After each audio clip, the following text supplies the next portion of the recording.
அன்புமிக்க சகோதரிகளே சகோதரர்களே, உங்கள் அனைவருக்கும் வணக்கம். தொடுத்துறை மடிக்கணினி மற்றும் இணையதளம் வாயிலாக போட்டித் தேர்வுகளுக்கு தயாராக வந்திருக்கும் உங்கள் ஒவ்வொருவரையும் அன்போடு வரவேற்கிறேன். இந்த பதிவில் போன பதிவினுடைய தொடர்ச்சியை நம்ம பார்க்க போகிறோம். போன பதிவில் தமிழ்நாடு அரசனுடைய தலை சிறந்த திட்டங்கள் என்னென்ன அப்படின்றத ஒன்று ஒன்றா பார்த்துக்கிட்டு இருந்தோம் இல்லைங்களா. தமிழகத்தின் முன்னோடி திட்டங்கள் அப்படின்ற டைட்டிலில் அப்போ அதில் ஒவ்வொரு செக்டாராக பார்த்துக்கிட்டு இருந்தோம். எஜுகேஷன் செக்டாருக்கு எப்படி, முதுமக்களுக்கு எப்படி, பெண்களுக்கு எப்படி, குழந்தைகளுக்கு எப்படி, தொழில் முனைவோர்களுக்கு எப்படி அப்படின்னு ஒன்று ஒன்றா பார்த்துக்கிட்டு இருந்தோம். ஸோ அதன் தொடர்ச்சியை பார்த்துட்டு கொஞ்சம் தான் இருக்குது, அதை பார்த்துட்டு அதுக்கப்புறம் மத்திய அரசு கொண்டு வந்த முக்கியமான திட்டங்கள் என்னென்ன அப்படின்றதையும் நம்ம பார்க்க போகிறோம். சரிங்களா. ஸோ அப்படி இந்த பதிவில் நம்ம தமிழ்நாடு அரசனுடைய முக்கியத்துவம் வாய்ந்த திட்டங்களில் தமிழகத்தின் முன்னோடி திட்டங்கள்ன்ற டைட்டிலில் இப்போ பார்க்க போகிறது வாட்டர் ரிசோர்ஸஸ், நீர் வளங்களுக்கு அரசாங்கம் என்னென்ன திட்டங்களை அறிமுகப்படுத்தியிருக்கு. அத்திக்கடவு அவிநாசி திட்டம். சரிங்களா. அந்த அத்திக்கடவு அவிநாசி திட்டம் அப்படிங்கிறது 2019 அறிமுகப்படுத்தப்பட்டிருந்தாலும் கூட அது எப்போ முடிச்சிருக்கிறோம் அப்படின்னா 2024 ஆகஸ்ட் 17 முடிவுக்கு வருகிறது. இது என்ன சார் அத்திக்கடவு அவிநாசி திட்டம்?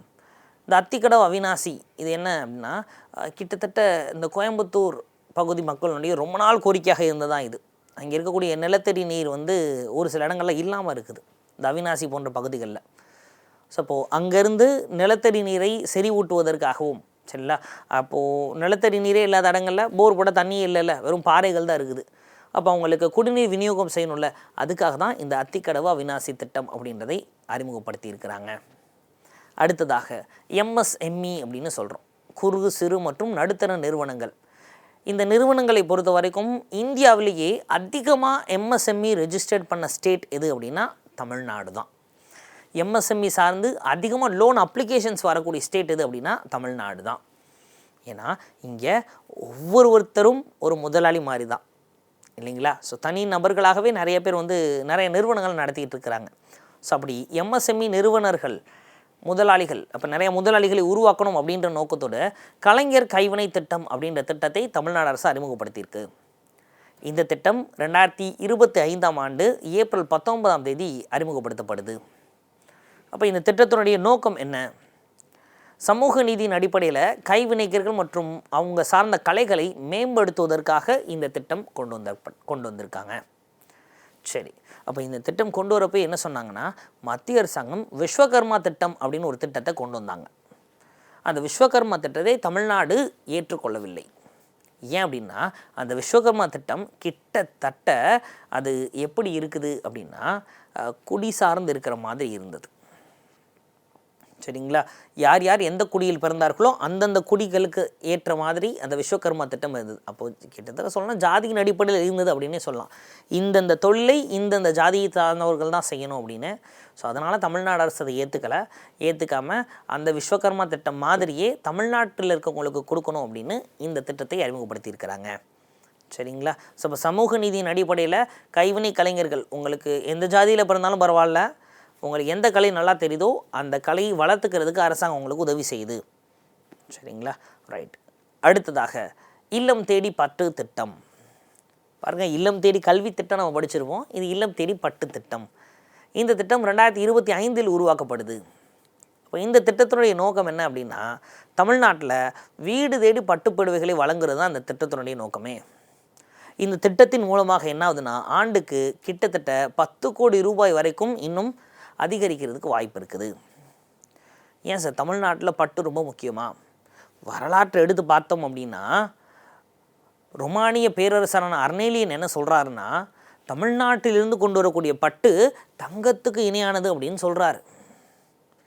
அப்போ தமிழ்நாட்டிலிருந்து பட்டு வாங்கி தான் பட்டு துணிகளை ரொமானிய பேரரசர்கள் உடுத்தி இருக்கிறாங்க அப்படின்னு சொல்லி நமக்கு தரவுகள் சொல்லுது. இதெல்லாம் 2000 வருஷத்துக்கு முன்னாடி. சரிங்கய்யா, 2000 வருஷத்துக்கு முன்னாடி இருக்க கதையெல்லாம் வேணாம். இப்போ என்னாச்சு, இன்றைக்குமே இந்தியாவில் பட்டுக்கான ஜிஐ டேக் வாங்கிய மாநிலங்களில் தமிழ்நாடு முன்னணியில் இருக்குது. தமிழ்நாட்டில் மட்டும் 4 விதமான பட்டுகளுக்கு ஜிஐ டேக் கொடுத்துருக்குறாங்க.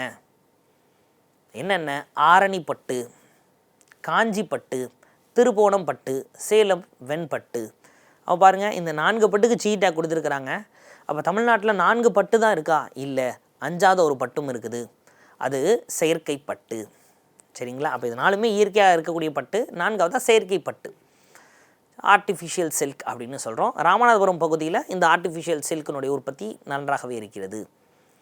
சரி, இப்போ இல்லம் தேடி பட்டு திட்டத்தின் மூலமாக ஒரு 10 கோடி வருவாய் வருது. இதன் மூலம் நெசவாளர்களுக்கு இன்னும் ஒரு நல்ல வருவாய் ஆதாரம் கிடைக்கும் அப்படின்னு நம்பப்படுகிறது. அடுத்ததாக தொழில் அணங்கு திட்டம். இந்த திட்டம் 2022 அறிமுகப்படுத்தப்படுது. சரிங்களா? இந்த திட்டத்தினுடைய நோக்கம் என்ன அப்படின்னா, தமிழ்நாட்டினுடைய டான்சிம் அப்படின்னு நிறுவனம் இருக்குது. அப்போ தமிழ்நாடு ஸ்மால் இண்டஸ்ட்ரீஸ் கார்ப்பரேஷன் அப்படின்னு சொல்கிறோம். இந்த டான்சிம் அப்படின்ற அமைப்பு தான் என்ன பண்ணுறாங்கன்னா, புதிய புதிய ஸ்டார்ட் அப் நிறுவனங்களை ஐடென்டிஃபை பண்ணுறாங்க. அது பெரிய பெரிய சிட்டிஸில் மட்டும்தானே பெரிய பெரிய தொழிற்சாலைகள் தொழில் நிறுவனங்கள்லாம் இருக்குது. அப்படி இல்லாமல் 2ஆம் கட்ட நகரங்கள்லேயும் இந்த தொழிற்சாலைகளை உருவாக்கணும்.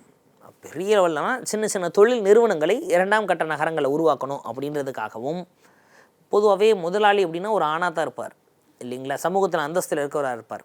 அப்படி இல்லாமல் அதுக்கப்புறம் இருக்கக்கூடிய பெண்களாக, அப்போ பெண்கள் மற்றும் எக்கனாமிக்கல் வீக்கராக இருப்பாங்க இல்லையா, எஸ், ஸோ இவங்க எல்லாரும் கூட தொழில் தொடங்குவதற்காக உருவாக்கப்பட்டது தான் தொழில் அணங்கு திட்டம். சரிங்களா? அப்போ தொழில் அணங்கு திட்டம் பெண்களுடைய மேம்பாட்டுக்கும் சரி, பொருளாதாரத்தில் பின்தங்கியிருக்கும் சரி ஒரு உறுதுணையாக இருக்குது. அவங்களும் தொழில்களை உருவாக்கி வாழ்க்கையில் முன்னேறுவதற்கு ஒரு வாய்ப்பாக அமையும். சரிங்களா? ஸோ அடுத்ததாக வளர் போர்ட்டல். இந்த வளர் போர்ட்டல் ஜூன் 15ஆம் தேதி 2022 உருவாக்கப்பட்டது. அது என்ன சார்? வளர்ச்சி தான்.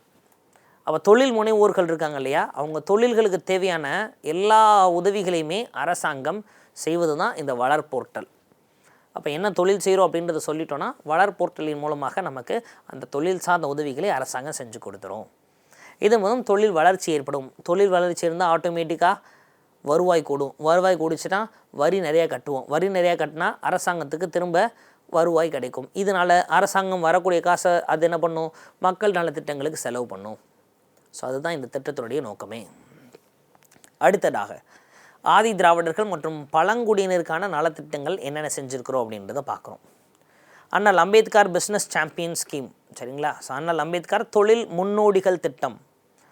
இந்த திட்டம் 2023 வருஷம் தொடங்கப்படுகிறது.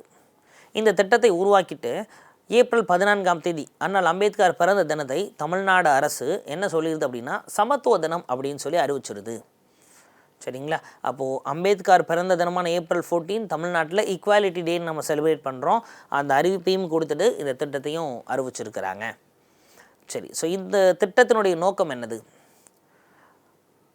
SC/ST ஆண்டர்ப்ரனர்ஸ் அப்படின்னு சொல்கிறோம். அதாவது பட்டியலினத்தை சார்ந்தவர்கள் மற்றும் பட்டியலின பழங்குடிகள் இருக்காங்க இல்லையா, அவங்களுடைய பொருளாதார வளர்ச்சி ஊக்குவிப்பதற்காக இந்த திட்டம் கொண்டு வரப்படுகிறது.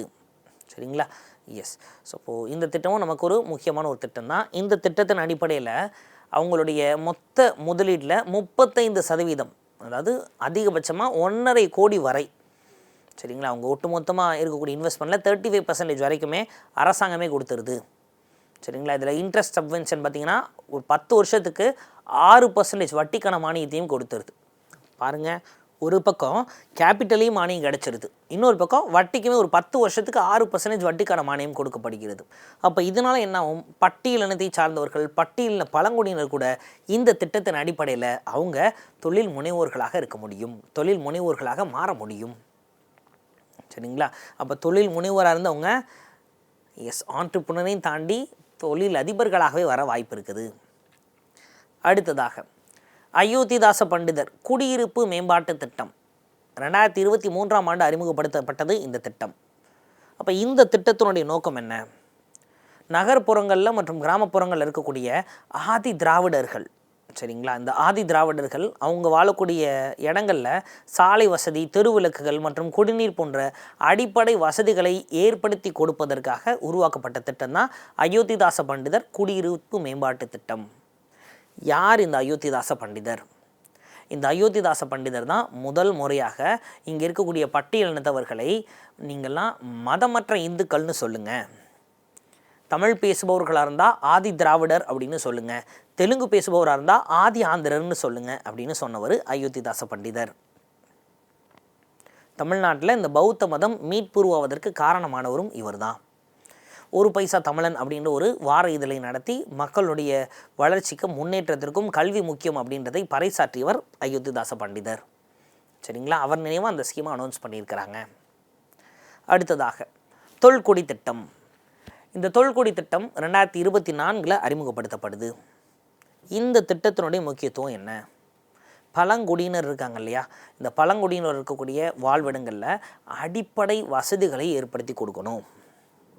பழங்குடிகளுடைய வாழ்க்கை தரத்தை மேம்படுத்தணும். குவாலிட்டி ஆஃப் லைஃப் அப்படின்றோம் இல்லைங்களா, அந்த குவாலிட்டி ஆஃப் லைஃப்பை அப்லிஃப்ட் பண்ணணும். பழங்குடியின மக்களினுடைய பொருளாதார நிலையை மேம்படுத்தணும். ஏன்னா நம்ம போய் பார்த்தோம்னா இந்த பழங்குடியின மக்கள் தான் அன்று முதல் இன்று வரை அப்படியே இருக்கிறாங்க.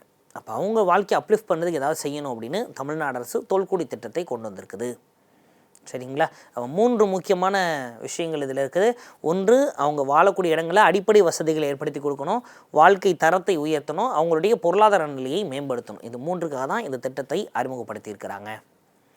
ஸோ இப்போ பாருங்கள், இதோட நாம் தமிழ்நாடு அரசு கொண்டு வந்த தமிழ்நாடு அரசின் தலையாய திட்டம், இல்லைனா தமிழ்நாடு அரசின் முன்னோடி திட்டம்னே கூட சொல்லலாம்.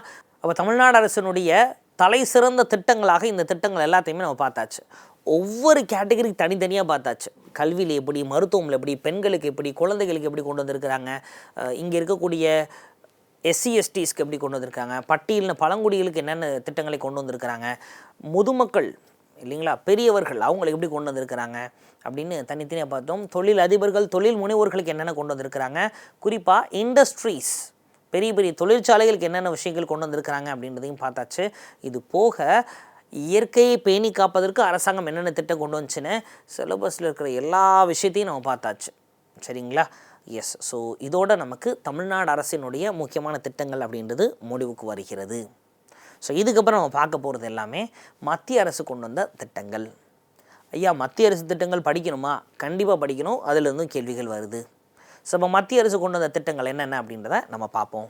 அக்ரிஷர் ஸ்கீம். அதான sir agrisure, agriculture fund for start up and rural enterprises scheme. So இதுதான் அக்ரிஷர் திட்டம் அப்படின்னு சொல்கிறோம். சரிங்களா? ரைட். இது செப்டம்பர் மாதம் 2024 உருவாக்கப்படுகிறது. அப்போ அனௌன்ஸ் பண்ண ஸ்கீம். ஸோ இந்த திட்டத்தினுடைய நோக்கம் என்ன? விவசாயிகள் மற்றும் விவசாயம் சார்ந்த பகுதிகளில் இருக்கக்கூடியவர்கள் ஆபத்தான தாக்கத்தை ஏற்படுத்தக்கூடிய செயல்பாடுகள் இருக்குது இல்லையா? எஸ். ஸோ அதிலிருந்து மீண்டு வரணும் அப்படின்றதுக்காக உருவாக்கப்படுது. குறிப்பாக அந்த நக்சல் பாதித்த பகுதிகள் இருக்குது இல்லையா, அந்த பகுதிகளில் இருக்கக்கூடியவர்கள் அவங்க மீண்டும் அந்த இடங்கள்லாம் விட்டுட்டு இந்த பக்கம் வரணும், விவசாயம் சார்ந்த தொழில்களில் அவங்க ஈடுபட வேண்டும் அப்படின்னு சொல்லுது. சரி. ஸோ இது யார் சார் ஸ்பான்சர் பண்ணுறது? இந்திய அரசாங்கம், நபார்டு வங்கியும். அப்போ நபார்டு அப்படின்றது national bank for agriculture and rural development அப்படின்னு சொல்கிறோம். சரிங்களா? கிராமப்புற மேம்பாடு மற்றும் இந்த வறுமை ஒழிப்பிற்கான ஒரு வங்கியாக அந்த வங்கி பார்க்கப்படுகிறது. சரிங்களா? ரைட்டுங்க. இந்த திட்டத்தினுடைய மொத்த மதிப்பீடு பார்த்திங்கன்னா 750 கோடி. சரிங்களா? இந்த நபார்டு தான் இதுக்கு ஃபுல்லாகவே ஸ்பான்சர் பண்ணியிருக்கு. நபார்டோட சப்சிஸ்ட்ரியான நாப் வெஞ்சர்ஸ் லிமிடெட் அவங்க தான் இது ஃபுல்லாகவே ஹோலாகவே ஸ்பான்சர் பண்ணியிருக்கிறாங்க. சரியா? ஸோ இப்போ இந்த ஸ்கீம் ஒரு முக்கியமான ஒரு ஸ்கீம் தான், ரீசெண்டாக அனௌன்ஸ் பண்ண ஒரு ஸ்கீம். அடுத்ததாக பிரதான் மந்திரி கிசான் சம்மான் நிதி, PM கிசான் அப்படின்ற திட்டம். இந்த திட்டம் 2019 உருவாக்கப்பட்டிருக்கு. இந்த திட்டத்தினுடைய நோக்கம் என்ன அப்படின்னா, ஃபார்மர்ஸினுடைய ஃபினான்ஷியல் நீட்ஸ், அவங்களுக்கு நிலம் வச்சுருப்பாங்க, அவங்களுடைய நிதி தேவைகள் இருக்குது இல்லையா, அதை பூர்த்தி செய்வதன் பொருட்டு இந்த திட்டத்தை அறிமுகப்படுத்தியிருக்கிறாங்க. அப்போ இந்த திட்டத்தின் அடிப்படையில் வருஷத்துக்கு 6000 ரூபாய் ஒவ்வொரு ஃபார்மர்ஸ்க்கும் கிடைக்குது. அது எப்படி கொடுக்குறாங்க அப்படின்னா, மொத்தமாக கொடுக்கல, 2000 3 போகங்களுக்கு ஸ்ப்ளிட் பண்ணி கொடுக்குறாங்க. அப்போ இந்தியா முழுமைக்கும் நம்ம காரிஃப், ராபி, ஜைத் அப்படின்னு 3 போகங்களாக பிரிக்கிறோம். அப்போ ஒவ்வொரு போகங்கள் விதை போடுறதுக்கு முன்னாடியுமே 2000 ரூபாயாக மொத்தம் 6000 ரூபாயை PM கிசான் அப்படின்ற திட்டத்தின் கீழ் மத்திய அரசு கொடுத்துக்கிட்டு இருக்குது. அது எல்லா விவசாயிகளுக்கும் பொருந்துமா? பெரிய பெரிய கார்ப்பரேட் நிறுவனங்கள் கூட விவசாயம் பண்ணிக்கிட்டு இருக்கே? இல்லை. அப்போ பெரிய பெரிய பொருளாதார நிறுவனங்கள் அவங்க நடத்தக்கூடிய விவசாய நிலங்களுக்கு இது செட் ஆகாது. சரிங்களா? அது மாதிரி பெரிய பெரிய ஃபார்மர்ஸ், ஹை ஈல்டு ஃபார்மர்ஸ்க்கு இது செட் ஆகாது. அப்போது விளிம்பு நிலையில் இருக்கக்கூடிய விவசாயிகளுக்கு மட்டும்தான் இது இந்த அமௌண்ட் போய் சேரும். அடுத்ததாக பிரதான் மந்திரி ஃபசல் பீமா யோஜனா. சரிங்களா? ஸோ இது என்ன சார்? பயிர் காப்பீட்டு திட்டம். 2016 இந்த பயிர் காப்பீட்டு திட்டத்தை இந்திய அரசு அறிமுகப்படுத்துது. அப்போ இந்திய அரசு 2016 அறிமுகப்படுத்திய திட்டம் 2008 தமிழ்நாடு அரசு கலைஞர் பயிர் காப்பீட்டு திட்டம்னு அறிமுகப்படுத்திட்டாங்க. சரிங்களா? அப்போ நம்ம 2008 அறிமுகப்படுத்ததை இவங்க இந்தியா முழுமைக்கும் 2016 அறிமுகப்படுத்துகிறாங்க. இந்த திட்டத்தினுடைய நோக்கம் என்ன? இப்போ இங்கே விவசாயிகளுக்கு பயிர் காப்பீட்டின் மூலமாக என்ன நன்மை கிடைக்கும்? ஒருவேளை பயிரில் அவங்களுக்கு பிரச்சனை வந்துருச்சு, அந்த பயிர்கள் விளைச்சல் நல்லா இல்லை, மழை பெஞ்சு பயிர்கள் அழிஞ்சிருச்சுன்னா இவங்களுக்கு காப்பீட்டு தொகை கிடைச்சிரும். இந்த காரிஃப் பயிர்களுக்கு 2% அவங்க ப்ரீமியம் கட்டினா போதும். ராபி பயிர்களுக்கு 1.5% ப்ரீமியம் கட்டினா போதும். இதே இது இந்த ஹார்டிகல்ச்சர் மற்றும் கமர்ஷியல் கிராப்ஸ், பணப்பயிர்கள், ஊடு பயிர்கள், தோட்டக்கலை பயிர்கள்லாம் சொல்கிறோம்ல, அதுக்கு 5% ப்ரீமியம் கட்டினா போதும். அப்போ இதுவும் ஒரு நல்ல திட்டமாக பார்க்கப்படுகிறது விவசாயிகள் நலனுக்காக. சரிங்களா? ரைட்டுங்க. ஸோ இப்போது அதுக்கப்புறம் சாயில் ஹெல்த் கார்டு ஸ்கீம் 2015. இந்த திட்டத்தினுடைய நோக்கம் என்ன? விவசாயிகள் தங்கள்கிட்ட இருக்க நிலத்தோட தரம் எப்படி இருக்குது, ஏன்னா அவங்கள்ட்ட இருக்க நிலத்தில் மண் இருக்குள்ளே, அந்த மண்ணோட தரம் எப்படி இருக்குது, அந்த மண்ணில் என்னென்ன ஊட்டச்சத்துக்கள் இருக்குது, என்னென்ன ஊட்டச்சத்துக்கள் இல்லை அப்படின்றதை தெரிந்து கொள்வதற்கு இந்த திட்டம் உருவாக்கப்பட்டிருக்கு. அப்போது இதனால் என்ன சார் யூஸு? பொதுவாகவே பார்த்திங்கன்னா இந்த பயிர்கள் வளர்கிறதுக்கு என்பிகே அப்படின்னு சொல்கிறோம். நைட்ரஜன், பாஸ்பரஸ், பொட்டாசியம், இந்த 3 ரொம்ப ரொம்ப முக்கியம். என்பிகே இந்த 3ல் என்ன இந்த மண்ணில் குறைவாக இருக்குது அப்படின்றது தெரிஞ்சதுன்னா அதுக்கேற்ற உரங்களை போடலாம். இப்போ எடுத்துக்காட்டாக என்கிட்ட ஒரு நிலம் இருக்குது, இந்த நிலத்தில் இருக்கக்கூடிய மண்ணை டெஸ்ட் பண்ணி பார்த்தா இங்கே நைட்ரஜன் குறைவாக இருக்குது. அப்போ நான் என்ன பண்ணலாம்? நைட்ரஜன் உரங்களை என் நிலத்தில் பயன்படுத்தினேன்னா எனக்கு நைட்ரஜன் கிடச்சிரும். பாஸ்பரஸும் பொட்டாசியமும் எங்கள் நிலத்திலே இருக்குது, மண்ணிலே இருக்குது, பிரச்சனை கிடையாது. அப்போது அந்த நிலத்தில் விளைச்சல் நல்லா வரணும் அப்படின்னா அங்கே மண்ணுடைய தரம் எப்படி இருக்குன்னு நமக்கு தெரிஞ்சுக்கணும். ஸோ அதுக்காக தான் அந்த சாயில் ஹெல்த் கார்டு ஸ்கீம் அப்படின்றத கொண்டு வந்தாங்க. சரி, அப்போ அந்த கார்டில் என்னென்ன டீட்டெயில்ஸ் இருக்கும்? அப்போ மண்ணுக்கு தேவையான ஒரு 12 பேராமீட்டர்ஸ் இருக்குதுங்க, 12 அளவுருக்கள். இந்த 12 அளவுருக்களின் அடிப்படையில் அந்த மண்ணோட வளம் எப்படி இருக்குது அப்படின்றத இந்த சாயில் ஹெல்த் கார்டு மூலமாக நம்ம அறிஞ்சுக்கொள்ள முடியும். சரிங்களா? ரைட்டுங்க. ஒரு சாயிலோட சாம்பிளுக்கு மத்திய அரசாங்கம் 190 ரூபாயை மாநில அரசுக்கிட்ட கொடுக்குது. ஸோ இதன் மூலமாக விவசாயிகளுக்கு அவங்க நிலத்தினுடைய தரத்தை இலவசமாக அவங்களால பார்த்துக்கொள்ள முடியும்.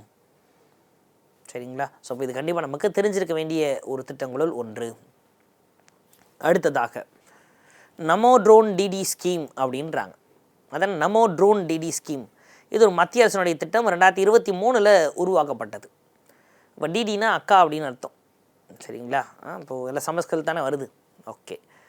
இங்கே என்ன ஆகுது அப்படின்னா, இந்த மகளிர் சுய உதவி குழுக்கள் இருக்காங்க இல்லையா, இந்த சுய உதவி குழுக்கள் கிட்டக்க குறிப்பாக விவசாயம் செய்யக்கூடிய ஃபார்மர்ஸ் அடங்கியிருக்கக்கூடிய சுய உதவி குழுக்கள்கிட்ட ட்ரோன்களை மத்திய அரசாங்கம் வழங்குகிறது.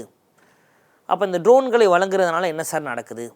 விவசாய வேலைகளுக்கு அவங்க இந்த ட்ரோன்களை பயன்படுத்திக்கலாம். விவசாய வேலைக்கு எப்படி ட்ரோன் பயன்படுத்துவாங்க? பூச்சிக்கொல்லிகள் தெளிப்பதற்கு, உரங்கள் தெளிப்பதற்கு, இந்த பயிர் எப்படி இருக்குது, வளர்ந்துருக்கு அப்படின்றத பார்க்குறதுக்கு இந்த ட்ரோன்களை பயன்படுத்தலாம். இது தனி விவசாயிக்கு கொடுக்காமல் அங்கே இருக்கக்கூடிய கோஆப்ரேட்டிவ் சொசைட்டிஸ், குறிப்பாக பெண்கள் அடங்கிய சுய உதவி குழுக்களுக்கு இந்த திட்டத்தின் அடிப்படையில் ட்ரோன்களை இலவசமாக மத்திய அரசாங்கம் வழங்குகிறது. அடுத்ததாக மேகதூத் ஆப். அப்போ மேகதூத் செயலி 2019 இந்த செயலியை அறிமுகப்படுத்துகிறாங்க. ஸோ இந்த செயலியை எந்த டிபார்ட்மெண்ட் நோடல் ஏஜென்சி சேர்ந்து அறிமுகப்படுத்தியிருக்கு அப்படின்னா வேளாண் துறை அமைச்சகம் தான். சரி, இந்த செயலியில் என்னென்ன விஷயங்கள் இருக்குது சார்? அப்போது எந்தெந்த இடத்துல வெதர் எப்படி இருக்கும்? இப்போ நம்ம ஒரு ஸ்பெசிஃபிக்காக ஒரு மாவட்டம் அந்த நம்ம செலக்ட் பண்ணணும். அதில் எடுத்து எந்த மாவட்டம், எந்த தாலுக்கா, எந்த கிராமம் அப்படின்றத செலக்ட் பண்ணிட்டோன்னா நம்ம கிராமத்தில் தண்ணீருடைய தேவை எவ்வளவு இருக்குது அப்படின்றது எல்லாமே அதில் டீட்டெயில்ஸ் வந்துடும். அப்போ உங்களுக்கு இவ்வளோ தண்ணி தேவை இருக்குது, அதுக்கு எப்போ தண்ணி டேம்லேருந்து திறப்பாங்க, ரிசர்வாயர்லேருந்து எப்போ தண்ணி திறப்பாங்க, மழை எப்போ பெய்யும், வெயில் எப்போ அடிக்கும் அப்படின்ற ஃபுல் கம்ப்ளீட் டீட்டெயில்ஸ் எல்லாமே இருக்கும் அதில். ஸோ இப்போ இதனால் ஃபார்மர்ஸ் வானம் பார்த்து விவசாயம் பண்ண அவசியம் கிடையாது, ஆப்பை பார்த்து கூட விவசாயம் பண்ணிக்கலாம். சரிங்களா? ஸோ இப்போ இந்த மேகதூத் ஆப்பும் ஒரு நல்ல ஆப்பாகத்தான் சொல்லப்படுகிறது. அடுத்ததாக பண்டிட் தீன் தயாள் உபாத்யாயா உன்னட் கிருஷி சிக்ஷா யோஜனா. 2016 வருஷம் இந்த பண்டிட் தீன் தயாள் உபாத்யாயா உன்னட் கிருஷி சிக்ஷா யோஜனா அப்படின்ற ஒரு திட்டத்தை கொண்டு வராங்க. அப்போ கிருஷி அப்படின்னாலே விவசாயி அப்படின்னு அர்த்தம், சிக்ஷா அப்படின்னா பயிற்சி அப்படின்னு அர்த்தம். இது ரெண்டுமே சமஸ்கிருத வார்த்தைகள். ஏன்னா எல்லா திட்டங்களும் சமஸ்கிருதத்துலேயும் பேர் வச்சுருக்கிறதுனால நம்ம ஒரு சில சமஸ்கிருத வார்த்தைகளும் தெரிஞ்சுக்கிறது நல்லது இல்லைங்களா? ரைட்டுங்க. அப்போ பேர்ல லீட் எடுத்துக்கலாம். நம்ம இந்த திட்டம் என்ன பண்ணுது அப்படின்னா விவசாயிகளுக்கு போதுமான பயிற்சியை கொடுக்குது. விவசாயிகளுக்கு எதுக்கு பயிற்சி? கெமிக்கல் ஃபர்டிலைசர் போட்டிருக்க விவசாயிகளுக்கு ஆர்கானிக் ஃபார்மிங்னா என்ன அப்படின்ற பயிற்சியை கொடுக்குறாங்க. சரிங்களா, ரைட்டுங்க. அப்போது இவ்வளோ நாள் நான் வந்து கெமிக்கல் ஃபர்டிலைசர் யூஸ் பண்ணிகிட்டு இருந்தேன். திடீர்னு வந்து நேச்சுரல் ஃபர்டிலைசர் போடணும்னா என் மண்ணும் அதுக்கு செட் ஆகணும், நானும் செட் ஆகணும் இல்லைங்களா. அப்போ அதுக்கேற்ற பயிற்சிகளை ஆர்கானிக் ஃபார்மிங்னா என்ன, அப்போது ஆர்கானிக் ஃபார்மிங் பண்ணோன்னா என்னென்ன விஷயங்களை நம்ம ஃபாலோ பண்ணணும் அப்படின்ற எல்லா டீட்டெயில்ஸையும் இந்த திட்டத்தின் மூலமாக கொடுக்குறாங்க. இது போக கவ் பேஸ்டு எக்கானமி அப்படின்னு சொல்கிறோம். அப்போ பசுக்களை சார்ந்த பொருளாதாரம் இதையும் இங்கே இருக்கக்கூடிய விவசாயிகளுக்கு சொல்லப்படுகிறது. பசுவை சார்ந்த என்ன பொருளாதாரம் இருக்குது யோசிச்சு பாருங்கள். பசுவினுடைய கோமியம் அப்படின்றது பூஜைக்கு பயன்படுத்துகிறாங்க. பசுவினுடைய சாணம் கிருமி நாசினியாக பயன்படுகிறது. பசுவினுடைய பால் மில்க் ப்ராடக்ட்ஸுக்கு பயன்படுது. பசு இறந்துச்சுன்னா பசுவினுடைய கறி பீஃபாக பயன்படுகிறது. அப்போ பசு எல்லா விதத்திலும் நமக்கு லாபம் தான். அப்போ பசுக்களை நிறையா வளர்க்கணும் அப்படின்னு சொல்லி இந்த திட்டத்தின் மூலமாக பசுக்களை வளர்க்கணும் அப்படின்றத இன்டைரக்டாக அவங்க இம்ப்ளிமெண்ட் பண்ணுறாங்க. அப்போ விவசாயிகளுக்கு பசுக்களுடைய முக்கியத்துவத்தை கொண்டு போய் சேர்க்கணுன்றதுக்காக இந்த திட்டத்தை அவங்க பயன்படுத்துகிறாங்க. அடுத்ததாக ரகம் அப்படின்ற ஸ்கீம் 2017 கொண்டு வந்தது இந்த ஸ்கீம். இது பிவிக்கில் ஒரு தடவை கேட்டிருக்கிறாங்க. இந்த RAKM ராக்கம் அப்படின்றதுக்கான அப்ரிவேஷன் என்ன இதை கேட்டிருக்கிறாங்க. ராஷ்ட்ரிய கிஷான் அக்ரி மண்டி அப்படின்றது தான் இந்த ராக்கம் அப்படின்றதுனுடைய விரிவாக்கம். சரிங்களா, எஸ். ஸோ இப்போது இந்த ஸ்கீம் என்ன சார் பண்ணுறாங்க, இப்போது இது ரயில் சேர் வேர் ஹவுசிங் கம்பெனியும் இவங்களும் சேர்ந்து ஒரு விஷயத்தை உருவாக்கியிருக்கிறாங்க. என்ன அப்படின்னா, இந்த விவசாயிகளுடைய பயிர்கள் இருக்குது இல்லையா, அப்போ பயிர்கள்லாம் ஒட்டுமொத்தமாக இவங்க கொள்முதல் பண்ணி ஏலம் விடக்கூடிய சந்தையாக ராஷ்ட்ரிய கிஷான் அக்ரி மண்டி அப்படின்றது இருக்குது. சரிங்களா, ஏன்னா விவசாயிகள் நல்லா உற்பத்திலாம் பண்ணிடுறாங்க, ஆனால் அதை சந்தைப்படுத்துகிற மார்க்கெட்டிங் அவங்களுக்கு தெரிய மாட்டேங்குது. அப்போ அது மார்க்கெட்டிங்க்கு யூஸ் ஆகணும் அப்படின்னா கிட்டத்தட்ட 2 நிறுவனங்கள் MSTC லிமிட்டடும் ரயில் சைட் வேர் ஹவுசிங் கம்பெனி இவங்களும் சேர்ந்து ஒரு ஆக்ஷனிங் பிளாட்ஃபார்ம் ஏலம் விடக்கூடிய ஒரு அமைப்பாக இந்த ரகம். அப்போ ஃபார்மர்ஸ் என்ன உற்பத்தி பண்ணியிருக்கோம் அப்படின்றத இங்கேருந்து அவங்க சொல்லிட்டாங்கன்னா இது மூலமாக ஆன்லைனில் தேவைப்படுறவங்களாம் கண்டுபிடிச்சலாம். கிட்டத்தட்ட காமர்ஸ் மாதிரி. அப்போ இதை அடிப்படையாக வச்சு தான் நாம் அப்படின்றதையும் இன்ட்ரடியூஸ் பண்ணியிருந்தாங்க. நாம்னா எலக்ட்ரானிக் நேஷ்னல் அக்ரிகல்ச்சர் மார்க்கெட். அப்போ இதனுடைய தொடர்ச்சி தான் இந்த ப்ராஜெக்டினுடைய தொடர்ச்சி தான் நாம் அப்படின்ற ப்ராஜெக்ட். சரிங்களா, ENAM அப்படின்றதையும் நம்ம படிச்சிருப்போம். அடுத்ததாக நேஷ்னல் ஆயுஷ் மிஷன் 2017 வருஷம் கொண்டு வந்து தான் இந்த நேஷ்னல் ஆயுஷ் மிஷன்.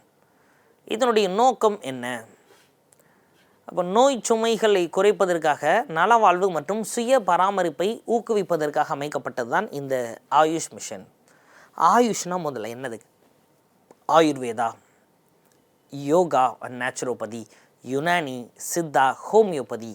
அப்போது இது 5ஐயுமே தான் நம்ம இந்தியன் மெடிசன் அப்படின்னு சொல்கிறோம். அப்படி இல்லைன்னா ஆல்டர்னேட்டிவ் மெடிசன் அப்படின்னு சொல்கிறோம். என்ன சார் சொல்கிறீங்க, அப்போ நம்ம இன்றைக்கி பயன்படுத்தக்கூடிய எல்லாமே இங்கிலீஷ் மெடிசன் இல்லையா, MBBS எல்லாமே ஆங்கில மருத்துவமாக தான் சொல்லப்படுகிறது. அப்போ ஆங்கில மருத்துவத்துக்கு மாற்றாக இருக்கக்கூடியதான் இந்த ஆயுஷ் அப்படிங்கிறது. சரிங்களா, அப்போ இந்த ஆயுஷ் மிஷனின் மூலமாக என்ன பண்ணுறாங்கன்னா ஆங்கில மருத்துவத்திற்கு இணையான ஒரு மருத்துவத்தை நம்ம கொடுக்கணும் அப்படின்னு சொல்லி தான் இதை இன்ட்ரடியூஸ் பண்ணியிருக்கிறாங்க. இங்கிலீஷ் மெடிசனில் நமக்கு எக்கச்சக்கமாக சைடு எஃபெக்ட்ஸ்லாம் இருக்குது. அப்போ சைடு எஃபெக்ட்ஸ் எதுவுமே இல்லாமல் இயற்கையான முறையிலேயே எந்த சைடு எஃபெக்ட்ஸ் இல்லாமல் நம்ம குணமாகணும்னா இந்த ஆயுஷ் மருந்துகளை நம்ம பயன்படுத்தணும் அப்படின்னு சொல்கிறாங்க.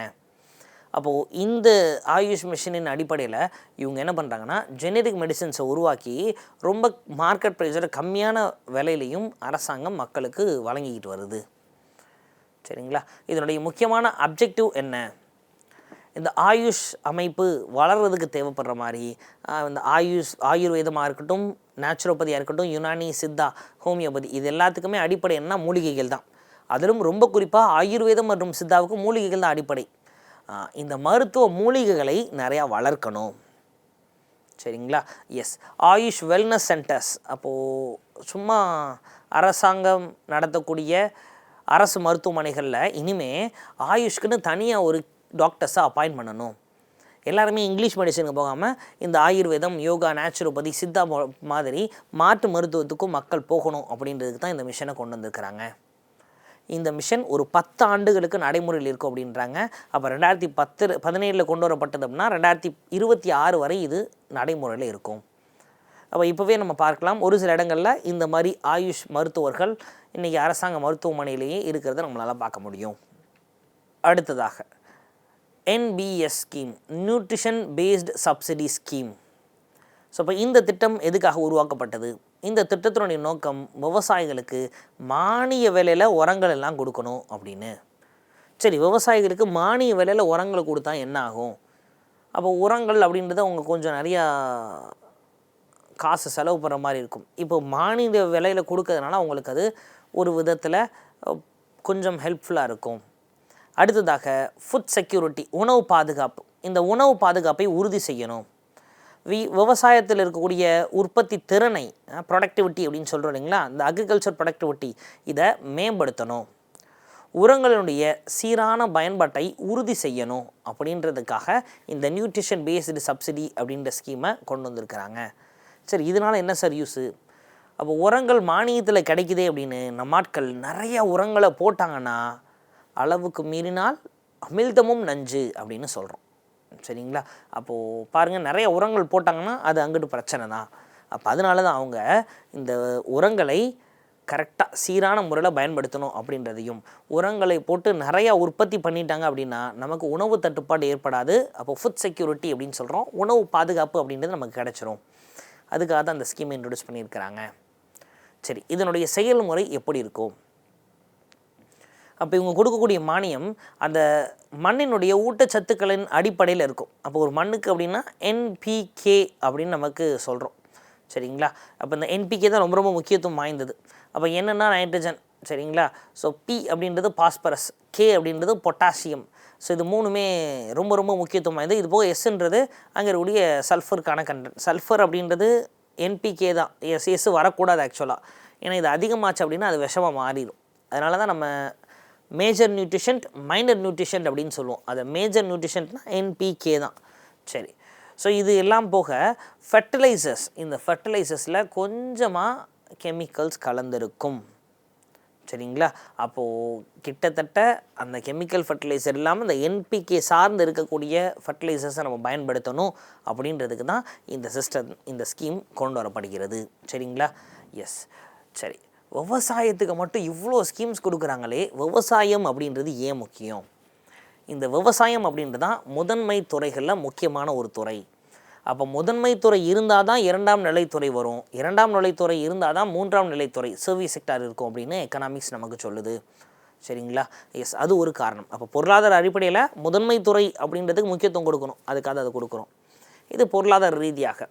அரசியல் ரீதியாக பார்த்தோம் அப்படின்னா நம்ம நாட்டில் மக்கள் தொகை அதிகமாக வளர்ந்துக்கிட்டே போகுது. அப்போ அதிகமாக இருக்கக்கூடிய மக்கள் தொகைக்கு நாம் என்ன பண்ணணும் அப்படின்னா அவங்களுக்கு தேவையான உணவுகளை உற்பத்தி பண்ணணும்ல. ஃபுட் செக்யூரிட்டி முக்கியம்ல. யோசிச்சு பாருங்கள், ஒரு நாட்டில் உணவு பற்றாக்குறை ஏற்பட்டுருச்சுன்னா உணவுக்காக ஒரு நாடு இன்னொரு நாட்டிட்ட கையேந்தி விட்டால் நமக்கு உணவு கொடுக்குற நாட்டுக்கு நாம் அடி பணிந்து தான் ஆக வேண்டும். ஏன்னா அந்த நாட்டை நம்பி தான் நம்ம மக்கள் இருப்போம். ஏன்னா அந்த சோறு போடுறதை அவனா மாறிடுவான். கிளியர் ஆக்குறோமா? அப்போ ஒரு நாட்டினுடைய பாதுகாப்பு அப்படின்றது அவங்களுடைய தன்னிறைவான விவசாயமாக இருக்க வேண்டும். அதுவும் நம்ம நாட்டில் மக்கள் தொகை வேறு அதிகம் இல்லையா? அதனால் உணவு பற்றாக்குறை வந்துடக்கூடாது. அதுக்காக தான் அரசாங்கம் விவசாயத்துக்கு எவ்வளோ தூரம் முக்கியத்துவம் கொடுத்துக்கிட்டு இருக்கு. சரிங்களா? எஸ், மீண்டுமாக வேறொரு பதிவில் இந்த தொடர்ச்சியை காணலாம். தொடர்ந்து இணைந்திருங்கள். நன்றி.